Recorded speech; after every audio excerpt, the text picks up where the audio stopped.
Hello, I'm Ashton Carter, magician, storyteller, and curator of Mr. Punch's Cabinet of Curiosities.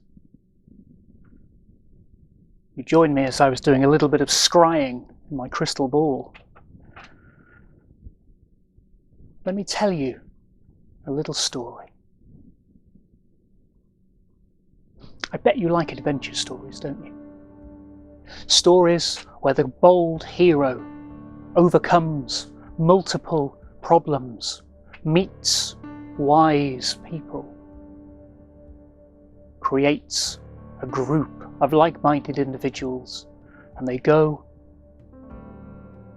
and take on the big, evil, nasty bloke, the Overlord,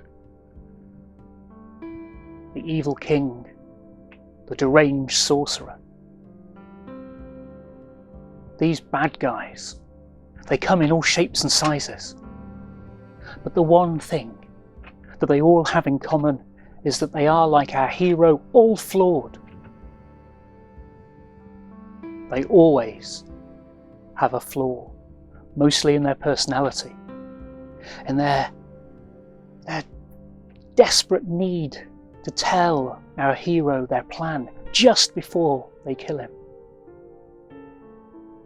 or in the creation of their army in the most ridiculous costumes, with visors that his men cannot see through, or bulky, ridiculous costumes, or the fatal error of using for your army chaotic creatures, goblins, ogres, creatures that can't follow your orders. Or perhaps you have overextended as the bad guy. You've spread your forces too thin, or you didn't pay your bodyguard, and he can be bought.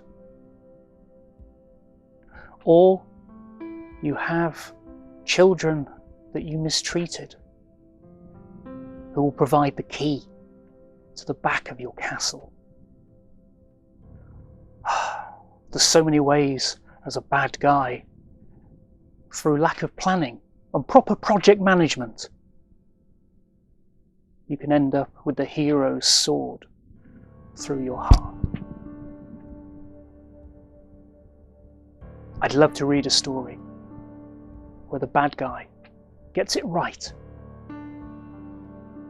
where he doesn't have any illegitimate children, where his castle is properly defended,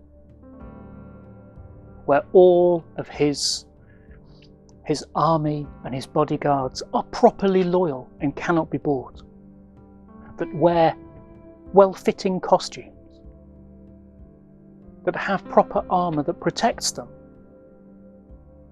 and they're all trained so that they don't miss with a bow. But I suppose not everyone sides with the bad guy. Imagine the look on the hero's face as he rides across the drawbridge to be shot in the face with an arrow.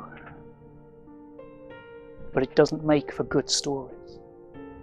It doesn't teach the right lessons in life. And I often think, how would the hero deal with such a situation? How would the hero deal with falling into the perfectly executed trap? Taken immediately to a deep, dark dungeon, lowered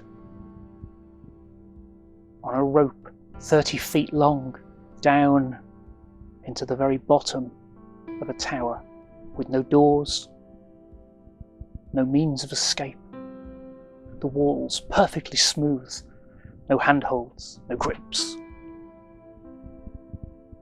What would they do then? And the hero split up. All of his companions in similar cells, even his friendly animal followers. How heroes love their ferrets and chimpanzees. As the hero sits in the dark, on a chair, a single piece of furniture. He could ponder how to get out.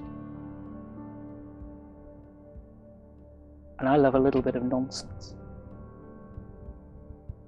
And I think our hero would have a wonderfully nonsensical way of escaping his horrible fate. To starve alone in the dark. Because he could take his hands, clap them together, and he could rub them. And he could rub them together faster and faster. And if he did it for long enough, then his hands would become sore. And he could take that saw and he could cut the chair in half. Now we all know that two halves make a whole, and he could climb through the hole and escape the castle. And there, as he's noted by the guards on the battlement, and they prepare to start firing their arrows, he could shout and shout and shout and shout until he's hoarse. And he can get on that horse and ride away. Sometimes a little bit of nonsense is exactly what we need. Thank you.